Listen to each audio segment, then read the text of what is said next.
আজকাল দেখি একটু ব্লিংরা বেশি বাড়াবাড়ি করতেছে আমাদের কিম তাইহংকে নিয়ে। আমাদের কিম তাইহং নাকি মেকআপ ছাড়া একদম বানরের মতো লাগে। ও রিয়েলি? তোমাদের আইডলদের বুঝি হুড়পড়ি লাগে মেকআপ ছাড়া?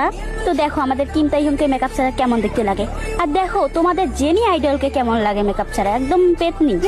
মানুষের সৌন্দর্য নিয়ে কথা বলা লাগে না, কারণ সবাই মহান আল্লাহ তাআলা সৃষ্টি। তবুও আমি বলতেছি তোমাদের অতিরিক্ত বাড়াবাড়ির কারণে। তোমাদের আইডলদের কেমন দেখতে জানো? শেওড়া গাছের পেতনির মতো, তাল গাছের ভূতনির মতো, তেঁতুল গাছের ডাইনির মতো। বুঝতে পারছো? তোমাদের আইডল বুঝি এতটাই সুন্দর, তাহলে তো most handsome man in the world এর ট্রফিটা আমাদের কিম তাইহংকে না, তোমাদের আইডল জেনিকে দেওয়া উচিত ছিল। যদিও সে মেয়ে, তবু তাকেই দেওয়া উচিত ছিল। কিম তাইহং এর কিছু মেকআপ ছাড়া ফানি পিক দেখিয়ে এটাই প্রমাণ করতে চাও তোমাদের আইডলটা বেশি সুন্দর? তাহলে তোমাদের একটু পিকগুলো দেখিয়ে দেই। হ্যাঁ, এটা হচ্ছে তোমাদের 4 আইডলদের মেকআপ ছাড়া পিক, এটা হচ্ছে আমাদের 7 আইডলের মেকআপ ছাড়া পিক। এবার তোমরাই চয়েস করো এখান থেকে কাদেরকে বেশি সুন্দর লাগতেছে, তোমাদের 4 আইডলকে নাকি আমাদের 7 আইডলকে? বলো বলো বলো সোনারা, কাকে বেশি সুন্দর লাগতেছে?